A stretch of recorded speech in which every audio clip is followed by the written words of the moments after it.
사건 고인들 맹복을 빌고 유가족들에게 깊은 위로의 뜻을 전 헌법재판소에 변론하고 있는 헌법재판관에게 감동을 주고 청구인의 말문을 막는 13분간의 탄핵 각하 요청의 웬 변론. 탄핵은 각하되어야 청구인인 국회, 그리고 피청구인 대통령, 그리고 심판기관이 헌법재판소입니다. 그런데 그 실질상 구도를 보면 이렇게 볼 수 있습니다. 소추 하는 입장에서는 그 야당, 그리고 피소추 내지는 피청구인은 대통령뿐만 아니라 여당입니다.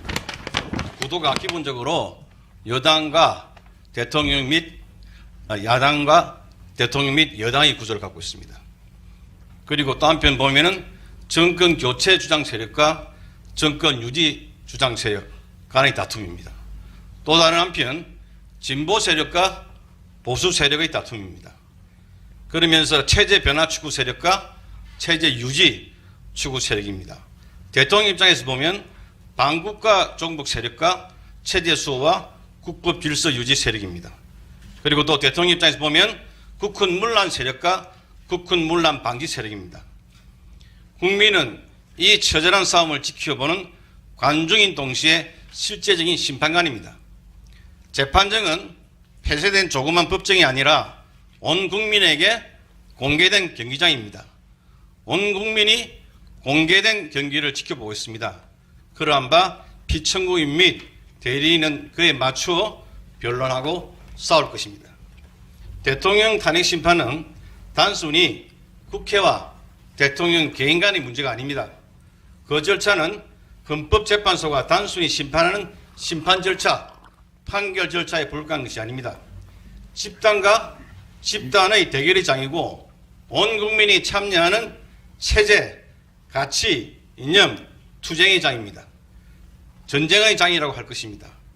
나라의 존망과 구분이 달려있는 결전의 장인 것입니다. 따라서 신속을 앞세워 졸속으로 결론을 내려고 해서는 절대 안 됩니다. 신중하고도 엄중하게 절차가 진행되어야 합니다. 그 결론으로 인한 반발을 최소화시켜야 합니다. 그 결론은 국론 분열로 이끄는 것이 아니라 국론 통합, 상방수용의 결과를 가져오는 것이어야 합니다. 바로 그런데 헌재 재판관들께서는 대통령 탄핵 심판의 형식상 구도가 아닌 실질상의 구도를 참작하셔가지고 신중하고도 공정하게 심판 절차를 진행하여 주시기 바랍니다. 절대 한쪽으로 치우쳐서 편향되게 심판 절차를 이끌고 결론을 내려고 해서는 안 됩니다. 막중한 사명감을 가지시고 대한민국과 국민을 위해 공정하고도 현명하게 대처해 주시기를 바랍니다. 둘째, 이번 탄핵 소추는 국회가 하나가 되어 소추한 것이 아니라 야당이 여당을 적극 배제하고서 소추한 것임을 강조합니다. 말하자면 이번 소추는 반쪽 소추에 불과합니다. 그러므로 소추 자체가 정당성을 반밖에 갖고 있지 않습니다. 달리 말하면 부당성을 반이나 갖고 있습니다.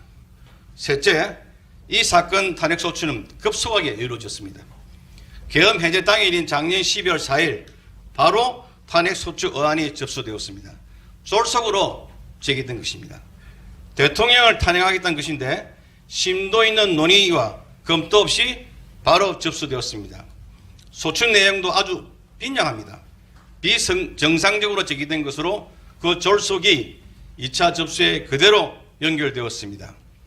졸속한 소추를 하자는 심판 절차에서 반드시 충분히 보완되어야 합니다. 졸속 소추에 이은 졸속 심판, 이는 절대 용납할 수 없는 사항입니다. 반드시 충분한 시간을 갖고 심리해야 함을 강조하는 바입니다.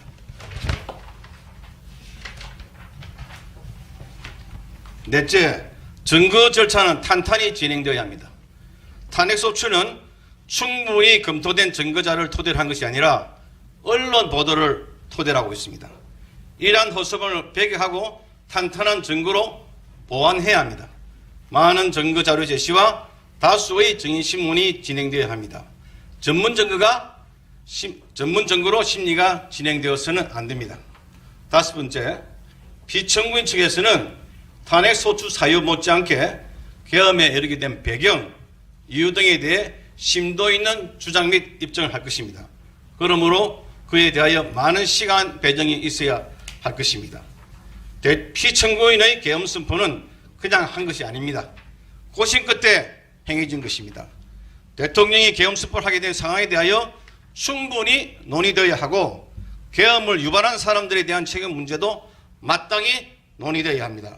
그래야 이 사건 탄핵 심판에 대하여 올바른 시각을 가질 수 있습니다. 여섯 번째, 탄핵 심판은 헌법재판소법상 형사 절차가 준용되도록 명시되어 있습니다. 이 사건 탄핵 심판은 대통령이 위헌密법을 했다는 행위를 했다는 이유로 진행되고 있는 바, 탄핵 심판 절차가 법에 위배되어 진행된다는 것은 있을 수 없는 일이라 할 것입니다.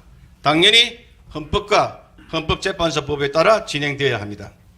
탄핵 절차 중에서 대통령에 대한 탄핵 절차는 신중을 기할 것이 요구됩니다. 국민이 뽑은 대통령을 파면하겠다는 것인데 졸속 진행은 절대 불가합니다. 더구나 탄핵 절차는 단심제입니다. 한 번으로 끝나는 것입니다. 그러므로 당연히 신속보다는 신중과 공정이 요구됩니다. 일곱 번째, 탄핵 심판은 형사 절차가 준용되는 바 당사자인 청구인과 피청구인이 적극 심판 절차에 관여하여야 합니다. 주도권이 당사자에게 있어야 합니다. 재판관들께서는 청구인 편도 피청구인 편도 아닙니다. 중립을 지키면서 차분히 절차를 진행해 주시기 바랍니다. 당사자인 청구인과 피청구인에게 충분히 주장하고 입증할 수 있도록 많은 시간을 할애해 주시기 바랍니다. 여덟 번째, 헌법재판소법 제48조는 심판기간에 관하여 규정하고 있습니다. 심판사건을 접수한 날로부터 180일 이내에 종국 결정을 선고를 해야 한다고 규정하고 있습니다. 180일이라는 심판기간은 가이드라인이라 할 것입니다. 심판이 지나치게 오래 끌어서도 안 되겠지만 지나치게 졸속으로 끝났어도 안 된다고 규정하고 있는 것입니다. 충분한 심리를 원하는 당사자에게는 180일이라는 기간은 보장되어야 합니다. 180일 규정을 휴식 규정으로 본다면 180일은 최소한의 보장기간이라 할 것입니다. 피청구인이 대통령 입장에서는 이 180일이라는 기간의 보장은 절대 양보할 수 없는 것입니다.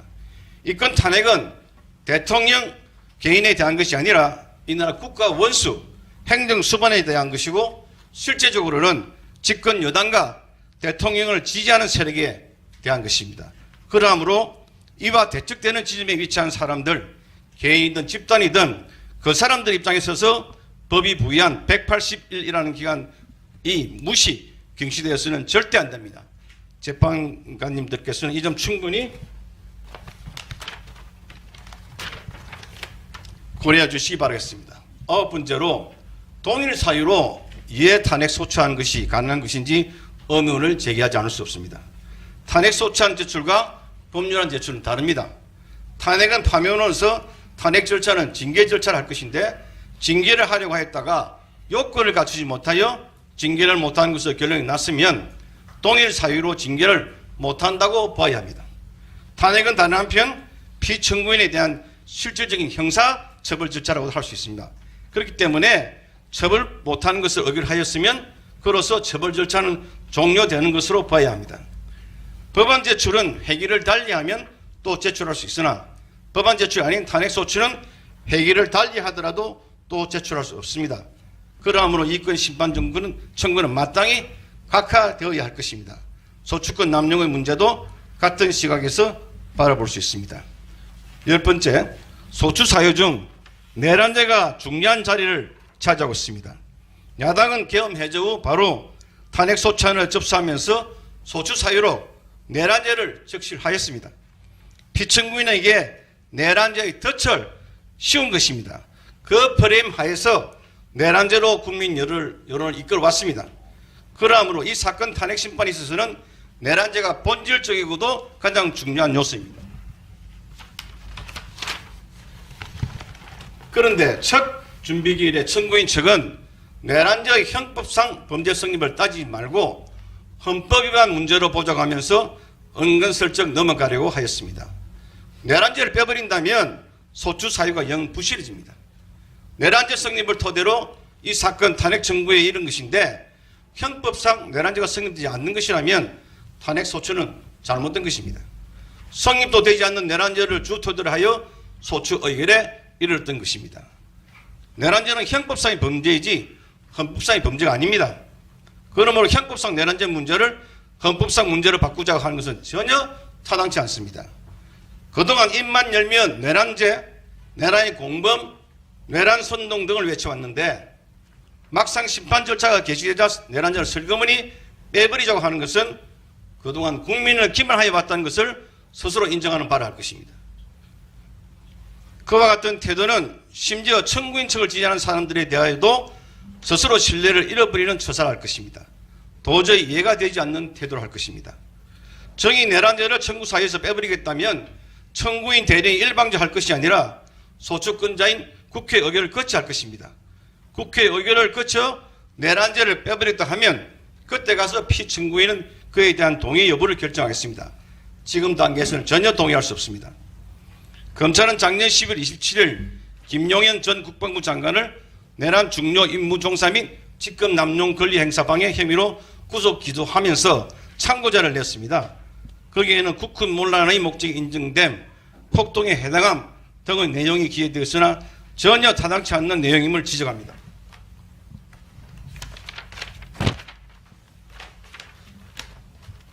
그리고 대통령이 김용현 등과 오래전부터 계엄에 관해 논의한 것으로 확인된다고 하고 있는 바 설사 그에 관한 사실관계가 인정된다고 할지라도 이는 어디까지나 계엄에 관해 논의한 것이지 내란에 대해 논의한 것이 아닌 점이라는 것도 분명히 지적합니다. 검찰은 마치 계엄 논의가 내란 논의인 듯한 태도를 취하고 있는 바 계엄과 내란은 엄연히 다른 것으로 이를 동일시하는 것은 아주 잘못된 것입니다. 오히려 이 보도 참고 자료에는 대통령이 시국이 걱정이 된다. 나라를 정상화할 방법이 없는가? 이게 나라냐? 바로 잡아야 한다. 미래 세대에 제대로 된 나라를 만들어주기 위해서는 특단의 대책이 필요하겠다. 선관위의 전산 자료를 확보해서 부정선거의 증거를 찾고 해야 한다. 넌 등의 말을 하면서 비상대권을 말하였다는 내용이 적시되어 있습니다. 위 보도 내용은 대통령이 국군 문란을 하기 위해 계엄을 발동하려고 한 것이 아니라 국군 문란 세력에 대해 국군 문란 행위를 제재하기 위해 계엄 발동을 하려고 한 것이 역력히 드러나고 있습니다. 비상계엄이 국군 문란의 목적이 아님을 야님이 위 자료에 명확하게 드러나는 것입니다. 따라서 피청구인에 대하여 내란죄가 성립될 여지가 없는 것입니다. 그러므로 청구인은 지금에 와서 이 심판 절차에서 내란죄 주장을 실질적으로 철회하려고 하고 있는 것입니다. 결론을 말씀드리겠습니다. 대통령은 대한민국의 국가원수이고 행정수반으로서 국민에 의해서 선택된 사람입니다. 대통령에 대한 부정은 이 나라 헌법 질서를 부정하는 것이고 민주적 기본 질서를 부인하는 것입니다. 그러므로 다른 누구 아닌 대통령에 대한 탄핵 절차는 신중하고 또 신중하게 진행되어야 합니다. 현재까지의 탄핵 절차 진행은 쏠쏠이라고 할 정도로 지나치게 빨리 진행되어 왔습니다. 지금부터라도 차분히 진행되도록 함으로써 이 나라 국법 질서를 바로 세워야 할 것입니다. 네, 이상입니다.